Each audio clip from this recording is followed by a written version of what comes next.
All right, so we're going to go ahead and get started because I know that people have limited amount of time, and I'm not sure really how long this is going to take, but we're going to be going through the first 8 weeks of therapy because, as we well know as therapists, sometimes those first 8 weeks, that's where we see a lot of progress, but that is where a lot of what we're trying to communicate to the patient and what they're trying to communicate to us is that's that bonding time.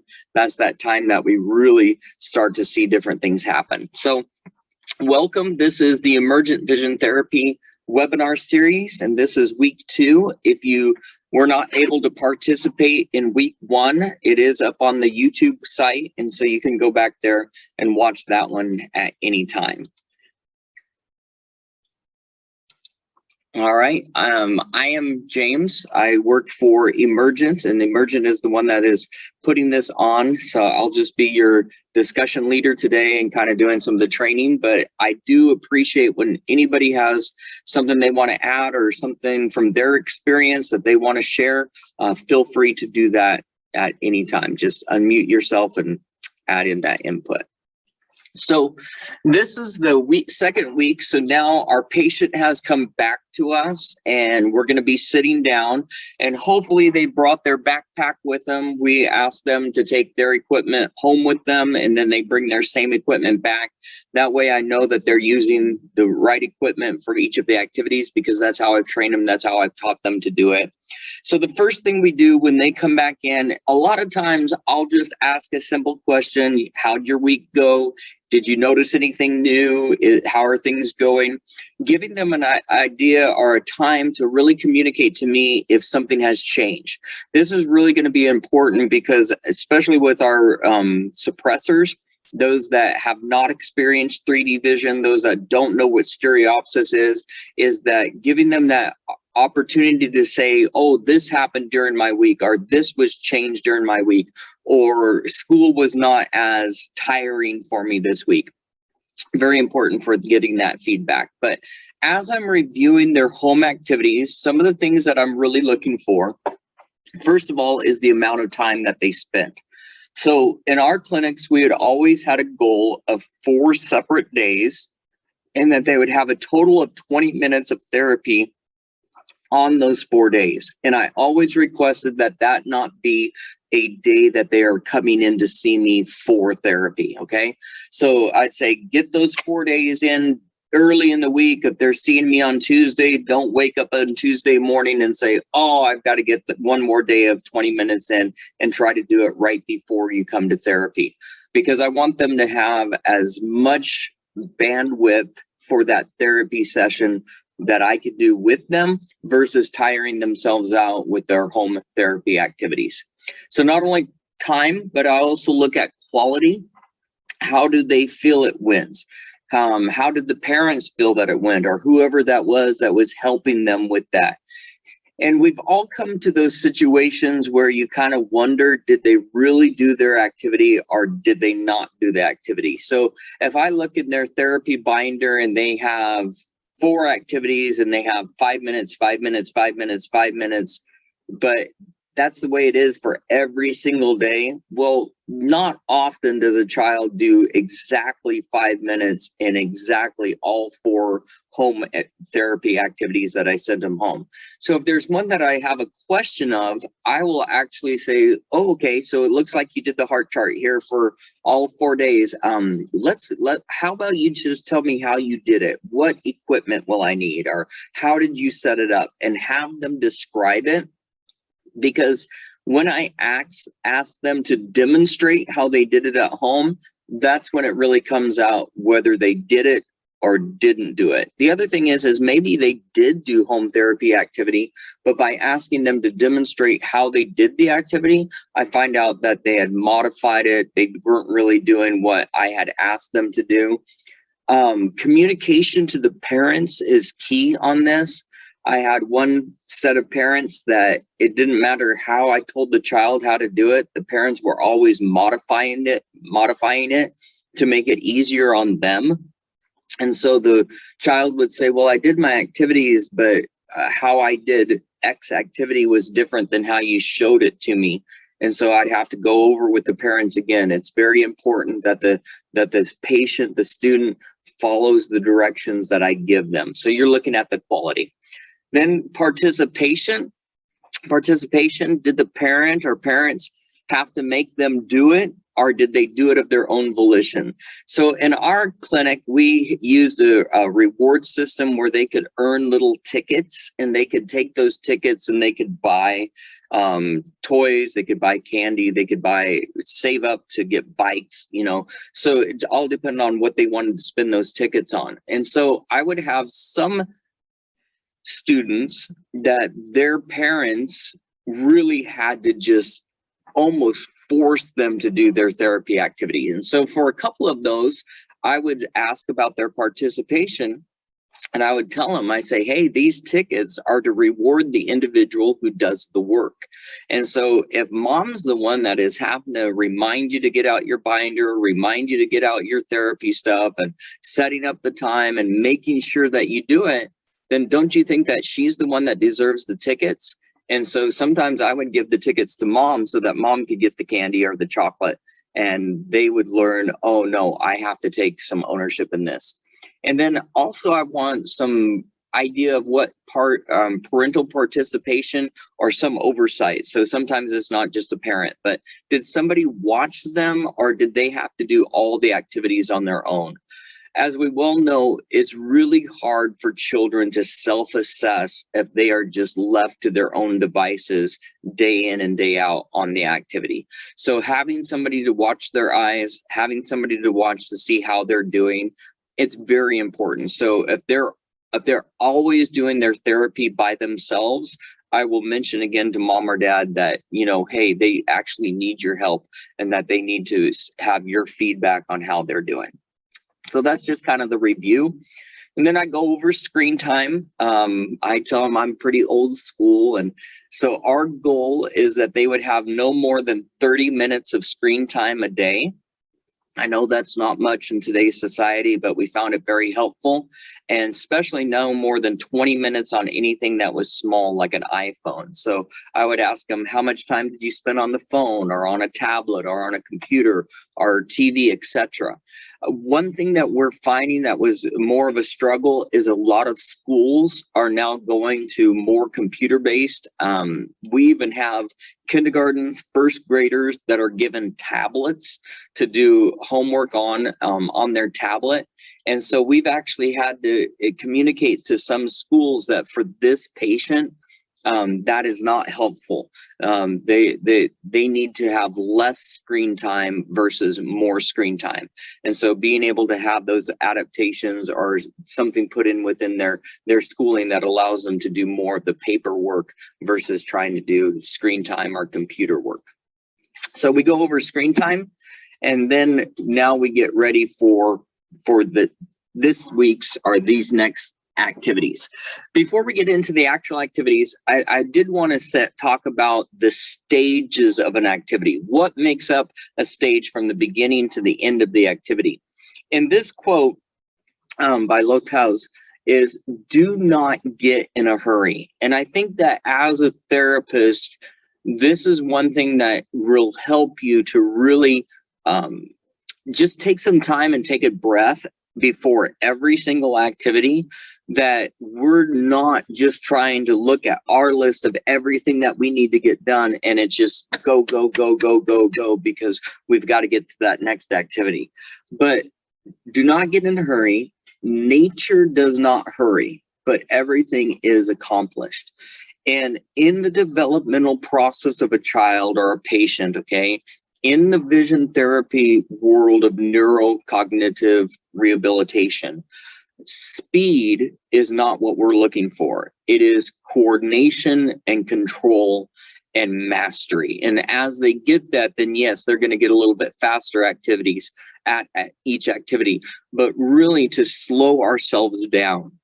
The first thing we need to slow ourselves down in is in the introduction. This is communicating to them exactly what you want them to do. I've been on the fire department now for about 14 years, and one of the things that I've struggled with is there is a little bit of machoism in the fire departments. And one of the things that they do is they would put a piece of equipment out on the floor, and a brand new volunteer, they would say, okay, what's this for? Show me how it works, get it started, do it. And then they would just, like, you know, try to push them and push them and push them. And instead of communicating to them and a piece of equipment that they had never seen before in their life, they had no clue what it's used for. They'd have no previous experience that would ever get them ready for this. They just had to try to use it. That's not what we want to do to these kids, okay? When we introduce an activity, remember, a child, in order to feel like they can learn, first of all, they have to feel like they're in a safe environment. And if you're going to introduce an activity, you have to kind of give them some information to base off of, to where they feel like they're safe. Because time and time again, most of these children, and I know that we have adults, but I'm going to relate this more to children and young people. Throughout their educational process, they have been told over and over and over again how many times they're wrong. And they've almost come to the place where they don't want to stick their neck out and guess anymore, because to them, every time they guess, they get it wrong. So really communicate to them what you want them to do. Then I let them attempt it, let them try it for themselves. That gives that novelty, that nuance to it, that they're just trying to explore, okay? Then I'll model the activity for them. So if I'm doing heart chart and I have them read straight across and they're struggling a little bit, or maybe with the metronome, they're struggling a little bit, I'll ask them, I'll say, hey, would you like me to show you what I would like you to do? And so then I will demonstrate O, F, N, P, V, D, and give them an idea, and then let them make a second attempt. Because now they not only have the verbal instruction or the written instructions that you've given them, but now they have something to model off of. And then begin to create dialogue, okay? Vision therapy is as much as the communication between the therapist and the patient. And I loved how Dr. Sanek used to talk about, that's where the magic of therapy, that both people, the therapist and the actual patient, we both have to be dynamic players in this, okay? And so we have a method that we use, the I'm not even going to say it right, Socratic method, that we use. And what we're trying to do is kind of bring out of the patient what their understanding is and how they're going to look at it. And so looking at this method, first of all, it's concise, it's direct, and it's clear. So the attention remains on the patient, okay, and avoids using jargon and just trying to confuse the situation. So we really want everything to be communicated in a way that the patient understands the question, and therefore they can respond in kind. And then the patient is invited to actively engage with clear rationale behind each question. So open-ended questions of, how did that feel? What was different? Can you tell me, did you notice anything? What did you notice? Those are all open-ended questions, but they all have a purpose to draw out from the patient their experience going through that activity. Then the focus, but tentative, is to remember that a lot of times the patient themselves may not have the answer, okay? They haven't made the connection between what is happening around them and what their eyes are doing and what their eyes are seeing to what they are doing. A great example of this is if you've ever done disassociated prism with a Marston ball, and how that you can align those two Marston balls up, or you can split them, or you can make them cross. They haven't come to the place where they understand that it's their eyes that are making the difference of where those balls occupy space, okay? And so when you're asking these questions, you're focusing on them, but also be a little bit reserved to where they don't feel like they have to have an answer. They may not have come up with one yet, okay? Then we as the therapist are neutral, okay? We don't preload them to give us the answer that we want. The danger in that is if I preload to get the answer I want, kids are smart and they'll give me what they think that I want to hear, even if that's not what's happening. And so now I have a false base to know whether I'm going to load it or to go on to another activity, because if I preloaded them to say that they were successful when they really weren't, then I don't know if they were successful or not. So using that opportunity to really talk to them and let them explain what's going on. Then we go into challenging the patient. We want to create that 80-20 ratio, 80% success. Did somebody want to pipe in on that? I didn't know if Lori wanted to say anything. Okay. So creating that 80-20, we want 80% success, 20% struggle, okay? If it's too easy, they're going to get bored. If it's too hard, they're going to get frustrated. So making that challenging edge, okay? And then now overcoming challenges. The patient then makes the changes necessary to overcome whatever load. So whatever I've had to do to bring them up to that 80%, now that's where they're having that battle between their physical body and their mental control of that physical body to make sure that they can overcome. Then success is when they achieve the proper success rate that you've wanted, that you've set for them. And now, once they have that success, now we can begin to use that activity for them to begin to manipulate the outcomes, okay? They can start to modify or create themselves within that activity, okay? Speeding up, slowing down, alternating, bringing in imagination, answering questions, all these different things begin to make a part of it. And then the last part is mastery. When we think about a lot of these young people, a lot of these children, they never learn to really get good at anything. Everything's moving so fast on them.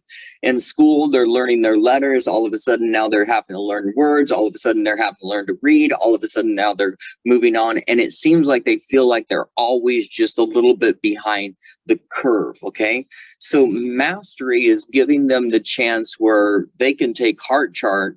And I remember I had a high school student that when she started the heart chart, she could not do it at 50 beats per minute. She had to literally touch each and every letter. But at the end of 12 weeks, she could do the heart chart. I let her go to 130 beats. I don't usually do that. But for her, she was so excited that she had mastered the ability to go fast, or I would slow her back down, but she felt like she had that mastery. And I like this quote. It talks about skilled players practice till they get it right. Professionals practice till they never get it wrong, so that they can build that confidence that they can use their visual system outside of just the clinic, outside of just the scholastic area. Any questions or comments? So now we're going to go into the actual activities. So when I have that patient coming in, I think we all have had patients, especially early in the morning, or students that have gone to school all day long. They come into class and they are sitting down in front of us and they're just lethargic. They're not really ready to go. They're kind of sleepy. They're either waking up or they're shutting down for the day. So this is an activity. This first time I've tried to play a video within one of our webinars, so we're going to see if this works. Activities that you can do at home. Today we're going to be talking about how to use bean bags. Now, a lot of times when they're at home, they may not have actual bean bags, but they can use little socks or little stuffed animals or some squishy balls, things that people that may have at home that they can use. So here's a couple of them that we have talked about maybe in the past. This one, Dr. Kurt Baxter from over in Olympia, Washington, taught us. It's 2020 beanbag taught. The first time that they're going to do this, you want them to look at the beanbag and their chin, their nose, and their eyes all work together. So the beanbag is going to make an arc. They're going to be tossing it, but their head and their eyes and their nose should be following it. And then as it comes down, it comes all the way down to their hand. Then their chin, their nose, and their eyes will all fade that arc with it. So to demonstrate, if we just start with one hand, and then make sure that the head is coming out, make sure that the eyes are coming over, and they're just following it. Now, if you can see that through the way they have their camera set up, that is great. If you're not, if you just have the parents or whoever's with them be able to follow it, but you do want to make sure you have that good arch. I kind of talk about the McDonald's arch, okay? So they're taking one side of that, the St. Louis arch. They're getting that good arch pattern. And again, from the chin down, when it's looking down, to the chin and nose up, and the eyes following it all the way over. Once they've done that, where their chin and their nose, everything is moving together, and they're really working that labyrinthian system, everything's moving within inside their ear canal, then they're going to do it just with their eyes. So their eyes look over and down, but their nose and their chin remains looking forward. And now they're going to do 20 of them again, and they're going back and forth, making sure that only their eyes are going back and forth. So that's a good one to start with after they've done that. Okay, so that's the 2020 beanbag toss. Well, and what I would like to think about on that one is if you've ever had a child that a little kid, when they're trying to stay awake, they're sleepy, they'll shake their heads back and forth. That movement of that fluid within their ear canal, that is an awakening one. Okay, if you rock a baby forward and back, that's putting them to sleep. But this movement of them going up and down and moving that fluid within the ear canal, that labyrinthian system, that's going to help to stimulate. The other thing is it is very good at resetting the oculo-vestibular ratio between the nerves that come from the semicircular canals that go to the eyes, and help to get that alignment and to get that ratio set. So this is a good one to start out with. It gets people kind of going and involved. Then if you want, you can always go to our YouTube channel. The final part of that video is in that channel. Then I'm going to check their eye stretches. This is something that they did while they're with their homework last time, and we worked on last week. And so just up, down, left, and right, checking the obliques, just maybe even range of motion, having them rotate their eyes. And again, if I'm having them follow an object and I'm going in that circular motor, if there's something in there that they begin to hesitate, or there just begins to get a little fixation lost, I'm going to stop in that area, and I'm going to just kind of massage that area until they begin to get the neural coordination to make that nice and smooth all the way around. After we've done eye stretches, and they can use their fingers, or we can use anything. A lot of times with kids, I'll use finger puppets, anything that can attract their attention. Our next activity for this week is going to be just the heart chart. We're going to continue with it. So last time that we had them do the heart chart, it was straight across with the metronome. I'm going to start with what I've already taught them, see how well they progress. Did they meet what they were supposed to work on for that week? Maybe even start to load it up with a little bit of distraction. So now I can add speed to that metronome. I do like loading with distraction. I love beanbags. And so as they're standing there and they're reading across that chart, O, F, N, P, V, D, T, C, H, E, I will toss beanbags in front of them. And the goal is that they can prioritize what their principal idea or their principal goal for that activity. So if I say your goal is to make sure that you're saying each letter on the B, that means you're going to have to ignore anything that's going on around about you. So a lot of these patients, they have a struggle ignoring excess information that's going into their system. So when they're at school and things are going around about them, they always want to start to pay attention to that. This helps them to stay focused and on task. So some people use scarves, waving scarves, or giving them flashlights in their hands and have them do flashlight circles or point to different circles on the board while they're doing it. All of these are ways of loading with distractions so that they can keep making sure their ocular motor is doing as they want it to. Once they can do that, I will move them to outside in with a metronome. So now they're going O, E, F, H. I think we're all pretty familiar with that. I probably wouldn't load this too much because it's the second week. It's what I'm going to send home with them until they're comfortable with it, and then I'll load it again the following week. But I will tell you, if they're unable to do it, okay, so if I need to unload it a little bit, is I will take the metronome out and then have them use their fingers and touch, and I will have them cross the midline. So they would reach to the right side of the target or the left side of the target with their right hand on O, and then cross over E, and then cross over F, and then cross over H. And so I'm using these big muscles and the proprioception of their fingers to help guide their eyes to that outside in. So that would be our heart chart task for today.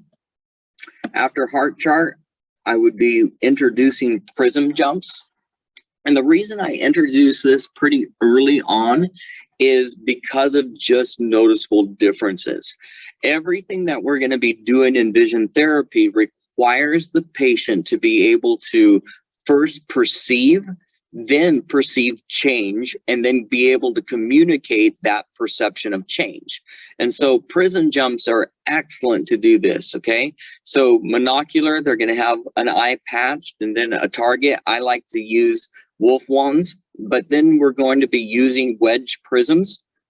And so anywhere between a half a diopter all the way up to a 20 diopter. I usually start with a larger diopter that's going to have a broader or bigger spatial shift so that they can notice that, and then work my way down, okay?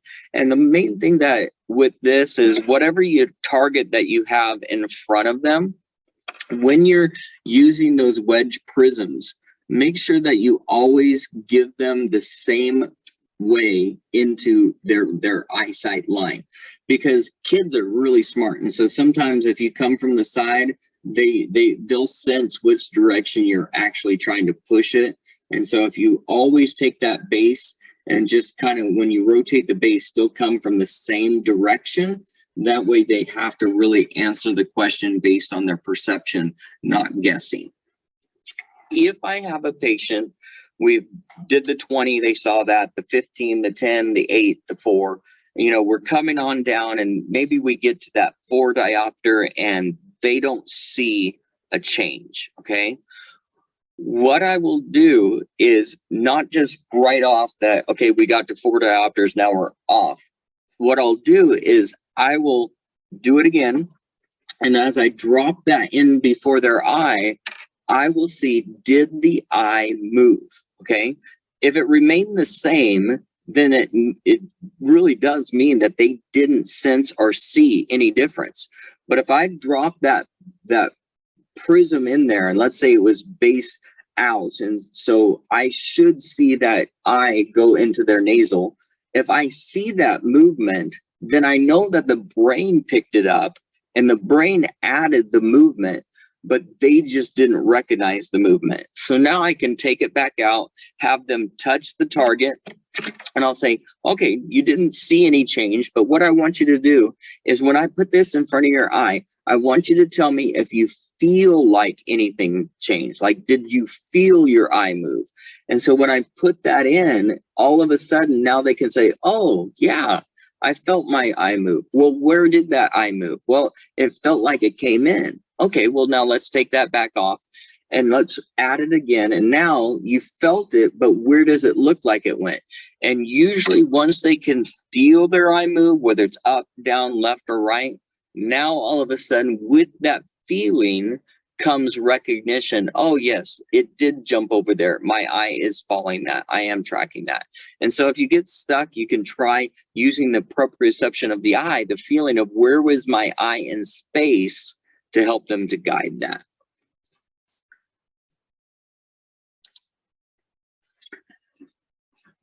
Then early on, I will use this monocularly a lot of times.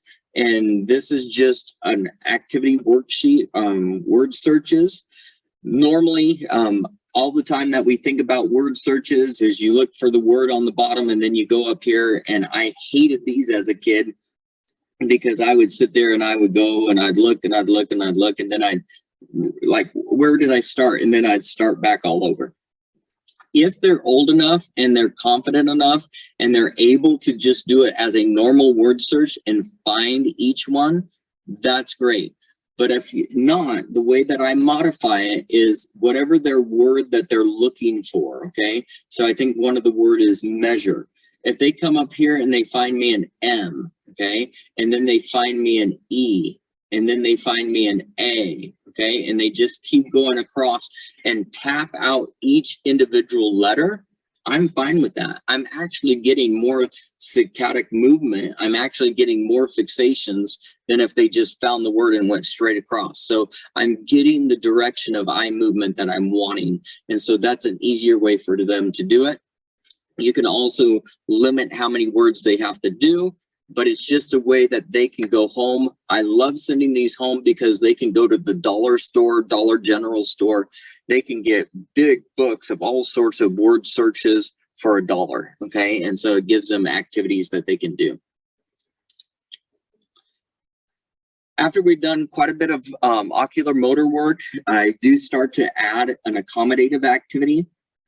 First one that I look at is bullseye, and this one is just basically, we know the activity. It's look hard, look soft, trying to get them to know the feeling of flex and relax within their eye.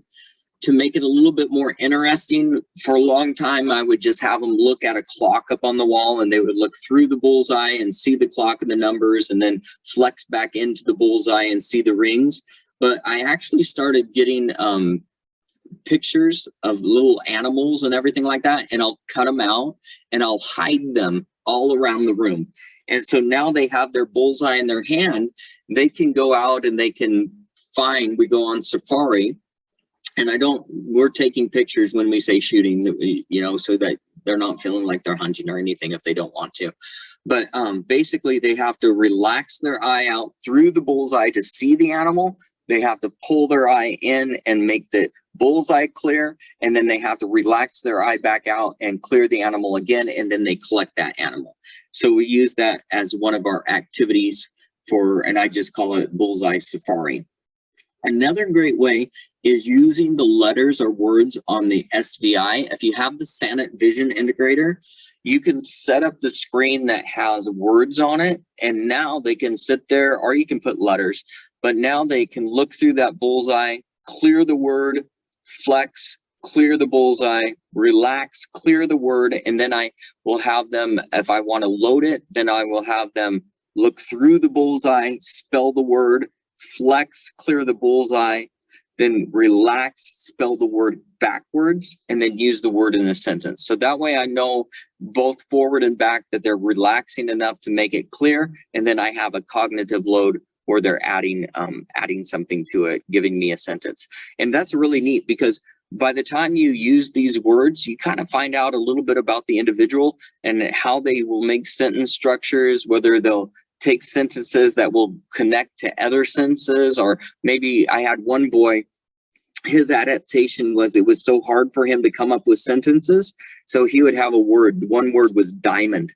And so every word he would have something about a diamond for every sentence. So whatever the word was. And so you kind of have to watch those adaptations and make them change things up if they get too much in a rut. So that's an accommodative activity. Then binocularity activity, we're still doing Marson ball. I review the feeling of space, the open and closed periphery as that ball's coming forward and back. We review what divergence is and review what convergence is as the ball is going away and coming in. The review of the 3 hits and the 3 catches. All right. And then if all those things are good, then we start to add loading. So vestibular loading, having them stand and they'll hit with their palms as they lift the opposite leg. You can try ipsilateral where they're doing the same, but you're trying to get them to where they're contralateral, where they'll do right hand and left leg, left hand and right leg, and going back and forth with their palm hits. Then I start to add cognitive loading. So now it's A, B, C, counting, any type of cognitive loading that you're wanting to do. Those are about the farthest that I will get in the second week of therapy. So Marston Ball, a great activity. They usually like to do it. They usually request to keep doing it at home. So it's an easy one to keep loading each week and giving them just a little bit more to accomplish. Then our last binocular activity would be polar mirror. And so if you've ever done polar mirror, it's just finding the range of fusion. So with the glasses looking in the mirror, if both eyes are on, they're not suppressing, they're going to see both of their eyes. If they're suppressing, one of those eyes is going to be black. It's going to be dark. So just working that range of how far away from that standing mirror that they can get. So this is diagnosis awareness. If I have an esotrope or an exotrope, how close do they have to be before I can get fusion? It's also anti-suppression work, because if that eye is off, I'll talk to them about, well, can you get it back on? And sometimes they'll say, oh yeah, it's on. And I'll ask, how did you do that? And well, I just thought about looking out of that eye. And so helping them to find out how to turn that eye on, how to turn that eye off, and then just moving back. Now, what I found is you can give back about 5 or 6 feet. You start going back farther than that, and it's really hard for anybody to hold fusion. So usually I'm working within, sometimes 4 to 6 inches, and then back to about 4 to 5 feet. That's about the length that I can get back on that. So this is a great activity to start to explore anti-suppression work and binocularity. Then I usually end all my sessions with some sort of visual processing. So in visual processing, remember, there's still going to be overlap. It's still going to be an ocular motor activity. Depending on where you put the placement of stuff, you can even have this working as an accommodative activity. But I love the game Spot It. I travel with it. I take it wherever I go. It's great. If you have never used it, I highly recommend getting this for your patients, because it really works direct matching. Okay, and so the first part is just direct matching, and again, on our YouTube channel there is a video there of how I use Spot It. But using it to teach form constancy, that on these cards, some of them are going to be smaller, some are going to be bigger, sometimes it's going to be rotated, sometimes they're going to be at different places. Sometimes you think about the figure ground of all the different parts or all the different pictures that are on it, but you're wanting them to get to where they can get direct matching. And on here, I can spread them out. I can move them farther so that they have a larger span of recognition. I can do obliques. I can do all sorts of things. I can hold them in my hands and spread them about, almost like I'm doing Maple's double pursuits with them. You can do eye stretches with them. There's so much that you can work with the Spot It cards that can help keep it interesting and also be working on that visual processing. Then I go over home activities. So this is the second week. So I'm going to continue to ask them to do any type of general ocular motor activities. So dot to dots, word searches, hidden pictures, sorting activities, beading activities, all those different things. They can do as much as they want with it. That's just good development. We'll continue asking them to wear their red-green glasses for at least 10 to 15 minutes as a passive activity. It doesn't really count towards their ticket acquisition, but it's just a passive way for them to begin to sense and feel luster. They can also continue to play. I think last week we sent them home with the white balloon. They can continue to do their red-green luster volleyball. We send the Marston Ball. Now they're going to work on the new things that we added this week, adding that vestibular load, adding that bilaterality, adding any cognitive loads. Heart chart, they're going to be adding the outside in with the metronome, and then I'm going to give them parameter, okay? No slower than 50 beats per minute, but I don't want you to go anything higher than 80 or 90 beats per minute. So I kind of give them a parameter there. And then gross motor play. This is when I begin to start talking to them about adding gross motor into it. So it could be crawling activities depending on their age, crawling, soccer, all sorts of different things of that. You can go onto Pinterest and you can find so many developmental aspects of gross motor play. We actually have a list within our clinic, and it just shows things that they can go out and do that is not hard, just normal everyday kid play outside. And so we kind of go over their home activities, remind them how many days they're going to be doing it, and then tell them that we'll be taking their times and stuff again the next week. At the very end, I just asked them, did you learn anything today? How did you think it went? What was your favorite activity? What did you like to do? Is there anything that you would like to do next week? And so just kind of a debrief to see how things went for them. So that's basically the second week of vision therapy that I will do with that patient. And I do want to give some special thanks, first of all, to the Emergent team for their participation and providing the means necessary to put out these webinars. And then we also want to give a shout out and a thank you. iHeartVT is now putting our links up on their platform, and Vivid Vision had a part in creating the iHeart platform. And I just really appreciate all the different people in this vision therapy community that are doing their best to give us quality information to help us to be better therapists. And so that's what I have for today. I will open it up for any questions. If you want to ask some questions, please feel free to unmute yourself and ask. And I thank you for joining us for this webinar.